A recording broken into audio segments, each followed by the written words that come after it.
My name is Shamubeel Eaqub. I'm an economist. I'm here with Mark to talk about the economy.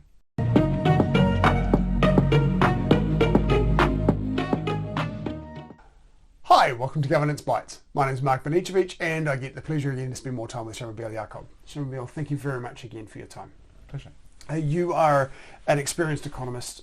You're a Chartered Financial Analyst, very strong around data. You're also quite often in the press out with a slightly contrary view to what other people are seeing. You're looking at different things. In fact, I remember when we caught up for a coffee recently, I asked you about ChatGPT because I love it, and you said you don't use it because it doesn't bring the information that you're looking for. You're looking for the things that are a little bit different. So we want to talk about changing social demographics and how they can impact the business, which is a bit of your bread and butter. With environments constantly changing, can you give us a few examples of how changing social demographics can drastically impact companies? Look, we have lots of really clear examples, right? So we know that aging is a big driver. We know that changing ethnic makeups of communities is a big driver. We know that changing preferences of people are big drivers. So, we're seeing this play out all the time. So like Auckland now looks different from the rest of New Zealand. We know that older people think about the economy and politics and business very differently from younger people. So all of those demographic shifts are very present in New Zealand today, and they're going to accelerate over the coming decades. We know that New Zealand will suddenly get much older. Mm-hmm. We know that suddenly New Zealand will get much more diverse. We know that New Zealand will probably become more reliant on immigration, but the political support will not be there. So there are lots of these big shifts that are all taking place all at the same time. Mm-hmm.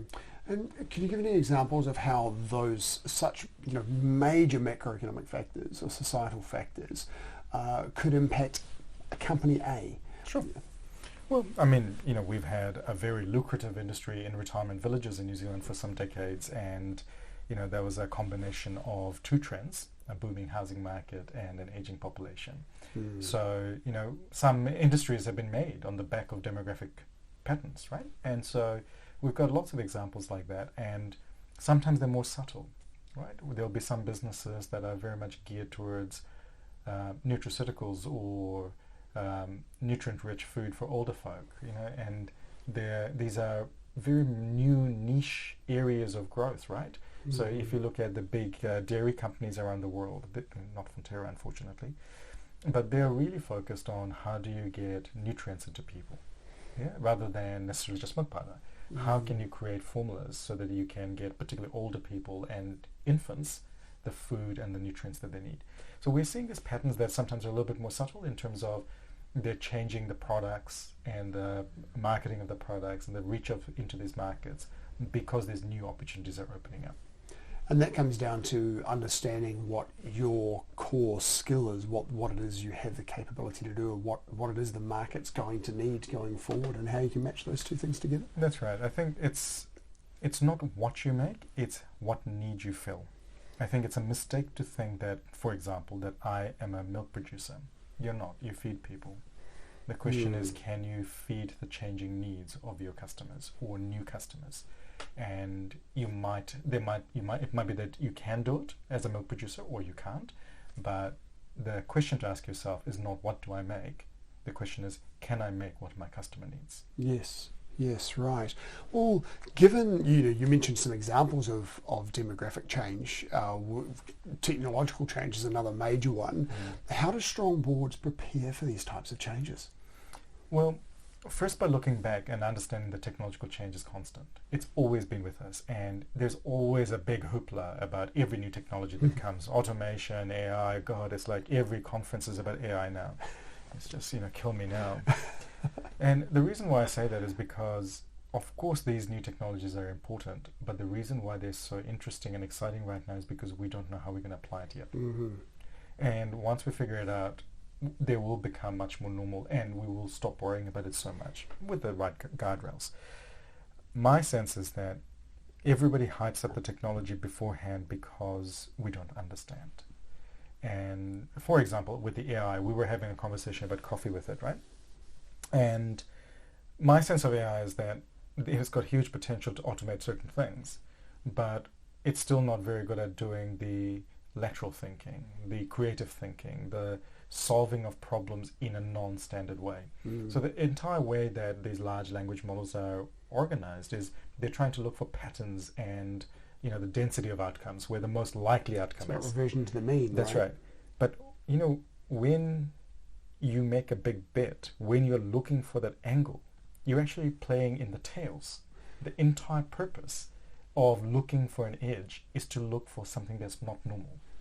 So yes, these things will come, yes, these things will help, but actually for boards, staying on top of this is understanding what is the technology going to do in terms of your business. Does it change your customers' needs, customers' wants, and the competitive landscapes, all those things, right? So it's the bread and butter of governance. I don't think anything changes other than being able to identify that risk very specifically. You alluded there as well to the second factor stuff. It's not AI itself, but of the things that AI could do to our business, but what impacts could AI have on the environment around us that will impact our business? Sure. It could be that because of new technologies, it's harder for us to reach customers because customers are able to block out or filter out approaches from other people that they don't want to. But it's that unknown, right? How do they know that they don't want to see your stuff if they don't know you? But if they have used technology to kind of do that, then it might be really hard for you to reach these customers, right? So just one kind of left field example, but to me it is about thinking about it in that perspective. It's less about the technology in and of itself that can matter. It's the other bits that matter more. So if you've got 7 diverse people sitting around a table, potentially none of them will be experts in this area of futurism, right, and of future change. What would a good board then do to actually identify the things that could happen and what could happen in their business? Well, my advice is always to lean on experts. So either invite in or pay in an expert to come and help you think about these technical issues. So you should not rely on generalists or experts in other areas to deal with very specific risks. If you have identified a risk and it looks like it's going to be an important one, then go and get advice. I mean, that's what your job is, to be well informed on the big drivers for your business. And if you haven't got it at hand, then you should pay for it or get it from people by asking nicely. Absolutely. Thank you. You've already given some examples of this. What are some of the big social and demographic changes that are likely to affect New Zealand businesses over the next 30 to 50 years? Yeah. So look, I mean, aging is of course a really big one. Yes. I think changing diversity is going to be a really big one. I think social division is going to be a really big one because New Zealand is going to look very different across different parts of New Zealand. I don't think Auckland will be able to recognize other parts of New Zealand. They're just going to look so different. I think we're going to have to deal with some really big issues around climate change. That's going to have devastating effects on many of our coastal communities in terms of erosion, in terms of sea level rise, in terms of inundation, forest fires, right? Or fires in more generally. So there's some pretty big stuff that's coming down the pipe, but we can see these ones. It's the bits that we can't see that really matter. But to me, it's kind of like you look at 30 years, you kind of go, there's also so much hope and opportunity, right? Because we know that we're getting better at doing lots of things. Technology is absolutely going to be helpful in lots of things. And we are getting smarter with lots of things, right? So there's also reason to be quite optimistic when you look to the future. So as a board, it's not your job to only look at risks. It's also to look at opportunities. Two sides of the same coin, really, aren't they? It is. It's kind of like, if this risk is there, how do we respond to it? Because that's when it becomes the opportunity, right? And there are so many avenues that are available to people. It can be about not doing anything, or it could be about doing something differently, or doing something new. You know, we have lots and lots of choices. And again, the board's role is not to say, we're only going to do this. The board's role is to give permission to explore and to remain vigilant, knowing that if that doesn't work, we have a plan B. Right. Now, some of the trends that you've talked about feel like they're fairly certain. It's a matter of time, although the time horizon by which these things will happen may be a little bit uncertain. There is a lot of uncertainty, and you said, for example, the things that blindside you, the things that we don't see coming. How does a board deal with this kind of uncertainty? I think being open.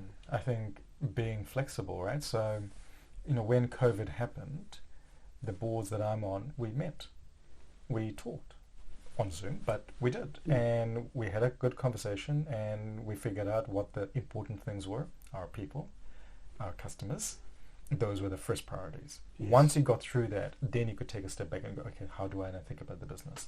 So I think as long as you're really clear as a board that we're always there for the business and we're always there for the right reasons, these big risks or big shocks, when they happen, you just deal with it as it comes.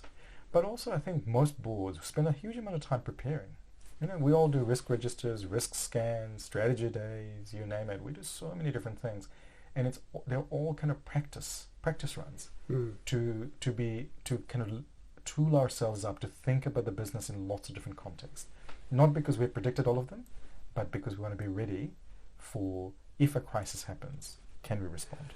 Yeah, I think that one of the advantages of a good risk identification and management process is the broader the array of risks you identify and think about. When something unexpected does happen, chances are it's got some similarities to some of the things you've already predicted. Totally. It's not, as you say, it's not going to be the same, but you may have some things that you can go, well, from that, without even thinking about it, I'm taking that strategy and this strategy and this strategy, and you can adapt far more quickly. Absolutely. And by having a diverse board, you've also got the experience of people from different backgrounds who can also add solutions. So you don't only have to rely on the knowledge that's sitting inside of the organization or inside of the risk register and the risk plans. It can also be that because of the catalyst, somebody will bring something new to the table that will help. Yes. So again, that's where the diversity is really helpful, because it does help you to kind of navigate these unknown things with, I think, more flexibility and pragmatism. Absolutely. Now, what type of information would a board expect from management to keep ahead of change? Look, I don't think management are very good at doing this kind of big picture stuff. By and large, I think that's not the job of management. So that's the role of when you're doing strategy sessions and those kinds of things. And of course, good CEO, good senior leadership will engage in these things. But by and large, your executive is really focused on delivering on the plan.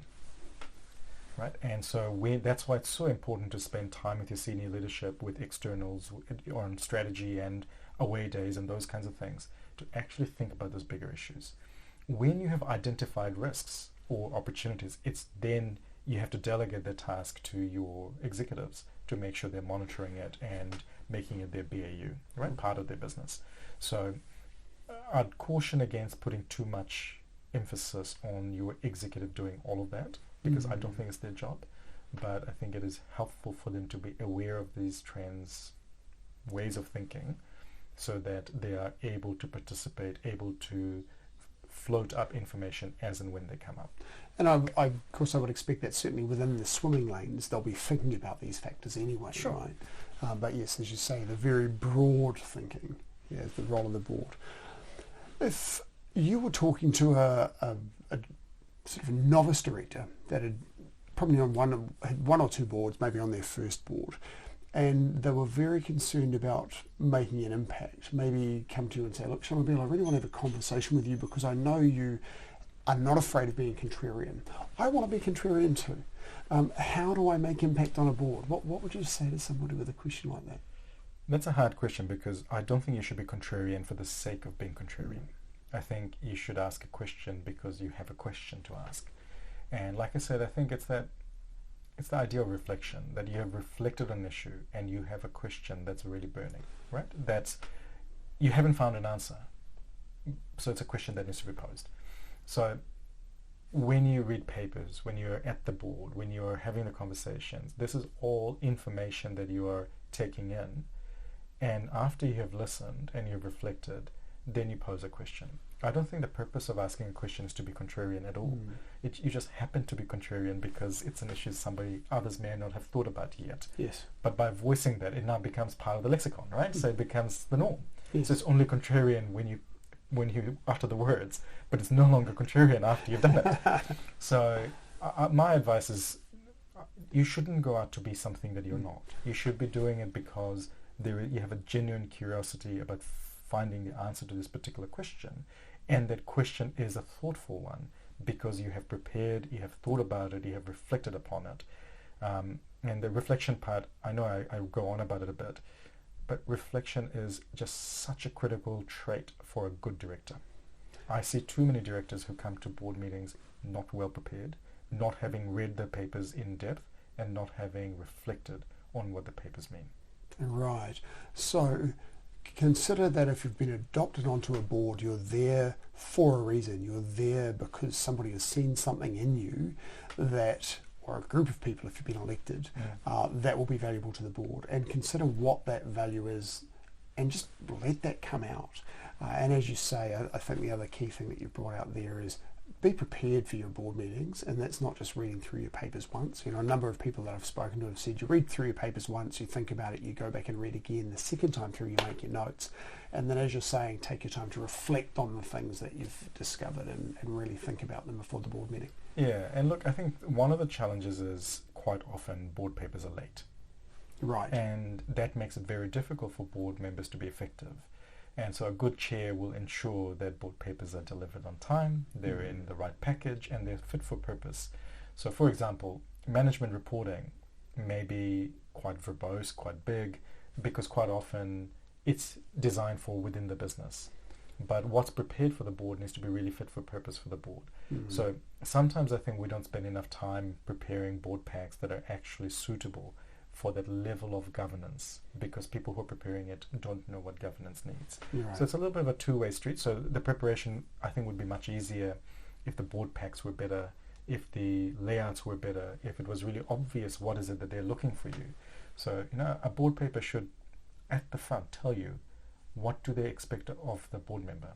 Are they looking for a decision? Are they looking for discussion? Are they looking for, you know, critique? What are they looking for? Like, that ask really helps you then read the paper in the right context, right? So it's a little bit of a tangent, I know, Mark, but I think it's one of those things that, from a very practical perspective, for a board member to be effective, the material that you work with is really critical. And it's a two-way process. Even if the board pack is not perfect when the first time you go, doesn't matter. You give that feedback, you work with the chair, and you improve it, because it's an ongoing process. Right. Like anything, right? I mean, there is no perfect. There's no perfect in anything, right? Any of this stuff is constantly changing, because your needs will change, your preferences will change, and that's all good. So a very long-winded answer to your question, but you know, if you're a board member that's trying to make effect, I think it's really about taking time. It's about actually understanding the issues and, you know, having genuinely good questions. If you don't have a question, it's okay. Okay. Well, you know, that was a great insight. Well, there are a number of insights in what you just said there. So thank you very much for your time, Shamubeel. I really enjoy catching up with you every time we catch up. And I look forward to seeing you again soon. And see you next episode. Thank you for watching this episode of Governance Bites. We have more episodes on YouTube and your favourite podcast channel, where I interview directors and experts on various topics relating to boards of directors and governance. We'd love to see you back, and please like, subscribe, and share the videos and podcasts.